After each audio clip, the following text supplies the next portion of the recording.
Hi everyone, Aaron here for Zollotech, and this week there's a lot to talk about with the latest Apple news. iPhone 17, iOS 26 public beta is expected soon, iPhone Fold, and much more. This is your weekly Apple news update for the week of July 13th to the 18th, 2025. Now, an Apple store in Australia is closing for good in October, according to Apple. Apple announced that the store in the Westfield Hornsby shopping mall will close, but current employees will be given the choice to work at the Chatswood Chase shopping mall nearby, which is set to reopen in October. There's also more news about other stores as well. Apple has confirmed that a new Apple store is opening in downtown Detroit in the Clinton Township. Apple is closing a store in the mall at Partridge Creek. Apple shared a statement about the store with Mac Rumors saying, "At Apple, we're committed to delivering an exceptional experience for all customers, and we're excited to open our new retail location in downtown Detroit later this year." So that should be exciting. It's great news for Detroit, and hopefully is a really nice store. And anyone that's nearby, I would love to see what it looks like once you actually have that open in your area. Apple is also opening up a new Apple store in the UK next week, and you can see it here. I'll link it in the description, and it opens tomorrow. So if you're watching this on Friday the 18th, it will open tomorrow at, it looks like 9:30 a.m. to 1800 hours. So you can see that here, and it will be a new store. So that's great to see another store. Again, if you're in that area, I would love to see photos and maybe be able to share those online or retweet those for you. Now, many this week have been debating a recent post by a research firm, Lightshed, who says Tim Cook should be replaced. They believe Apple needs a product-focused CEO now as Apple is falling behind others in AI and innovation lately. There's no doubt Tim Cook has actually made Apple a tremendous amount of money and what it is today on top of what Steve Jobs did, but it's hard to argue that some of the products under him were not great as well. But what do you think about this? Should Tim Cook stay and continue to sort of work with other people to innovate, or do you think he should be replaced at this point? I'd love to hear what you have to say. Apple is now planning to spend $500 million in the United States, and you can see that here with the supply chain for rare earth magnets. They announced this week on their Apple Newsroom website, and you can see here in the first of its kind deal, Apple and MP Materials will launch an all-new recycling facility for processing recycled rare earth elements. So they're planning to invest that, and I think you'll see this more and more as we're seeing more deals and more things move around the world as Apple expands its supply chain. Apple also announced it has landed 81 Emmy Awards, with Severance having the most. They announced this again on their Apple Newsroom, where Apple lands record-breaking 81 Emmy Award nominations, with Severance leading as this year's most nominated series and The Studio becoming the most nominated freshman comedy in history. So a lot of their shows are great. Some aren't. It depends on what you like, but definitely worth watching a few of them depending on what your video tastes are and more. There's been some great movies as well. Apple is now bidding on MLB Sunday Night Baseball as well in an attempt to take over the contract from ESPN, who opted out of the contract earlier this year. So that's something we could see soon if you're using the sports app. Not only do we have MLB, we have MLB on Friday nights, baseball with TV. So if you go into the TV app, you can see that here. Wait for it to load. And you'll see here as we scroll down, you have baseball in the United States as well. So again, as we continue to scroll down, you'll see that here with Friday Night Baseball. So it looks like they want to take over all of baseball and really focus on sports. Apple also announced a summer crossover event with Spongebob SquarePants on Apple Newsroom. You can see that here where the crossover announcements actually have SpongeBob in Snake.io and Crossy Road Castle, as well as a new mode in SpongeBob Patty Pursuit. So it's a little odd to see Apple push arcade so much, but we have Apple Arcade for the summer with Spongebob SquarePants. Also, Cyberpunk 2077 is now available on Mac with a made-for-Mac preset. So if you haven't seen that already, you can get it for the Mac with the made-for-Mac preset that sort of optimizes it based on the specs of your Mac. Since there aren't too many configurations of Mac, it should run pretty well, but it really depends on what you've got. So some people have posted things about it running on the M3 Ultra, and it seems to run pretty well. But even if you have a different device with a different processor, it still is runnable at least. So let me know if you've tried it out as well. Now, as far as weekly deals this week, well, AirPods 4 are down to $89 on Amazon, not the ones with the active noise cancellation, but they are down to that price. And Apple Watch SE is down to $169 on Amazon, sold at the Apple Store there as well. So pretty good deals, and I'll link some other deals this week in the description below. As far as releases this week, well, it's been an odd week this past week of releases. We really expected the public beta to release along with maybe iOS 26 beta 3.5, but at this point it looks like we could have iOS 26 beta 3.5 or beta 4 on Monday, maybe with a public beta release on the 23rd. According to Mark Gurman, we should see the public beta around that time frame. So that's what we're seeing this week, and that's what we would expect at this point. Also, we could see iOS 18.6 Beta 4 this week, since they'll probably be on a weekly schedule. Usually when they go from Beta 3 to 4, they are. So we could see quite a few releases this coming week. And of course, I'll have videos about that as soon as it's out. Hopefully iOS 26 public beta will be much more stable, as Beta 3 is okay, but definitely needs some work and is not ready for your main device yet. So I can't wait to see public beta versions, see the more stable versions, and really see what it's like as it releases in September. Now, when it comes to the iPhone 17, there's been quite a bit of information claiming that the base iPhone 17 would have last year's A18 chipset, but that seems to be wrong or have changed. Analyst Jeff Poo has now said that the iPhone 17 will utilize the A19 chip, and it would make most sense, based on being a new phone, that they wouldn't use the same chip that they used in the iPhone 16 last year. So it would be great to see that bumped up. Since it's not going to look too much different or be much of an upgrade, it would be great to at least have a chip spec bump in the update.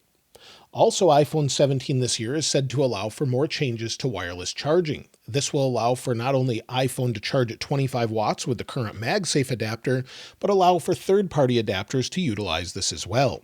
If you have the current MagSafe adapter with this woven cable here, you can charge up to 25 watts with a 30-watt charger, and it will charge wirelessly at up to 25 watts. But with Qi 2.2 compatibility, which is expected for iPhone 17, it could charge that fast on any wireless device. And that's not much of an issue. Hopefully they've fixed a lot of the cooling issues we've had, and maybe they've figured a way to get that heat out of it, maybe using aluminum instead of titanium this year. And speaking of titanium, there's more reports backing up that the new iPhone 17 Air will utilize titanium. This makes a lot of sense, as the S25 Edge actually is titanium to handle the overall strength and lightweight. So the S25 Edge is extremely strong given that it's titanium. I would expect the same thing in the iPhone 17 Air. So again, this is according to analyst Jeff Poo. Recent information from Instant Digital on Weibo has also said that the iPhone 17 Air will still have a small battery at around 2800 milliamp hours. However, with the latest adaptive power mode in iOS 26, it could last all day either way. So Apple hopefully will be able to get this right in iOS 26 with the S25 Edge. I'm surprised how good the battery is. I used it on a trip to Brooklyn recently to an event, and I used it unplugged using Android Auto with it, and it got me there with about half the battery left. So I was very impressed. On a 5 to 7 hour drive, it lasted very, very well. So we could see something similar if Apple is aggressive enough with its battery management. Also, we've been hearing a lot about iPhone 17 colors. We've heard that we could have a new blue color, and it looks like in a recent leak from Macworld, you'll see Philippe Esposito actually posted that he was able to obtain a document that showed some of the latest colors. So we'll see some of them here. I'll link this in the description below if you want to check it out, but we could have maybe a new lighter blue color as well, and maybe more of an orange color this year. That's something we've heard about in the past, but never actually seen released. There's also rumors of a new liquid glass color. Again, from Instant Digital on Weibo, he's now said that the iPhone 17 Pro will come in a special color that's inspired by the liquid glass design of iOS 26. Basically, it looks like white, but when you turn it, it could actually change to maybe of a liquid glass color. So if you turned it, maybe it's more of a glass color or maybe multi-change paint, but either way, we could see some special editions this year. We haven't seen that in a while. We had a green iPhone that was a special edition. We often had red iPhones, so maybe they'll do something like that finally. Also, with Pro models of the iPhone 17, there were previously some leaks stating that maybe the iPhone 17 Pro models could feature a new anti-reflective and scratch-resistant display. It was thought that this was sort of being scrapped for this year, as maybe they couldn't meet the yield to make enough products. However, according to the latest rumors from Mac Rumors, a reliable source has told them that the iPhone 17 Pro and 17 Pro Max are expected to have that anti-reflective display. If you've ever used an S25 Ultra, this is super helpful, so you'll see the difference here. S25 Ultra on the left, in the same conditions, it's much less reflective, but still scratch resistant. I would expect them to use something similar, and it would be great to see that on an iPhone as well. We know Apple's working on a folding phone.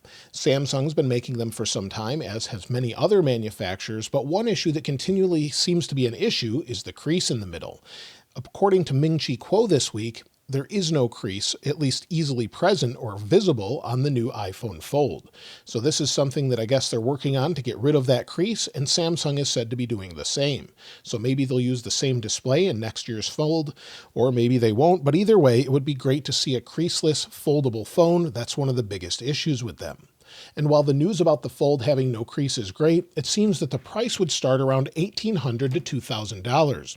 This lines up with what Samsung is currently charging for its flagship lineup, so it makes a lot of sense at this point. Now, when it comes to iPad, the next 11-inch entry-level iPad is set to launch next spring, according to Mark Gurman. Also, the next update to the iPad Pro may arrive this fall with our first look at the M5 chipset. According to Mark Gurman, we could see the update in maybe around October or so, and the M4 iPad that I have here was a big change, so I wouldn't expect a major redesign, but rather just a spec bump maybe to M5. So whether or not you'll want to update, it's hard to say, but I would expect some upgrades there as well. We'll have to see what the M5 can do and whether or not it's actually worth it. Maybe we'll have the same size, and there won't be much of a reason to upgrade, but either way, we'll have to wait and see. Apple is also working on an update to HomePod Mini. According to Mark Gurman, we should expect it later this year, and mostly just with an Apple Wi-Fi and Bluetooth chipset update, including Wi-Fi 6E and maybe a chipset bump inside. Other than that, we don't know much more about it. I wouldn't expect much of an update, but maybe we'll have some surprises with it, and maybe we'll get a home device eventually to go along with it. But those are rumored now for next year instead. Mark Gurman this past week has said that Apple's working on a new studio display that's expected in 2026 now. We don't know if it will have a 120Hz ProMotion display, but I definitely hope it does for its price, and maybe they'll have an upgraded camera and a few other things. Also, Apple was originally thought to be releasing updated MacBooks with a new M5 chipset and OLED display next year, but according to Mark Gurman, they're rethinking that overall strategy, and the updates may be delayed to fully introduce a new MacBook Pro design.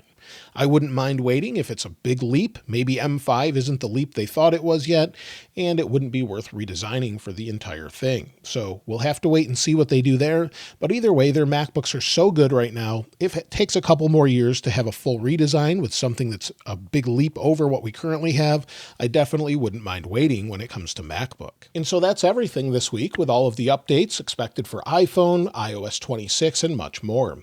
Let me know what you're looking most forward to in the comments below, and I'll link this wallpaper in the description like I normally do. If you haven't subscribed already though, please subscribe, and if you enjoyed the video, please give it a like. As always, thanks for watching. This is Aaron. I'll see you next time.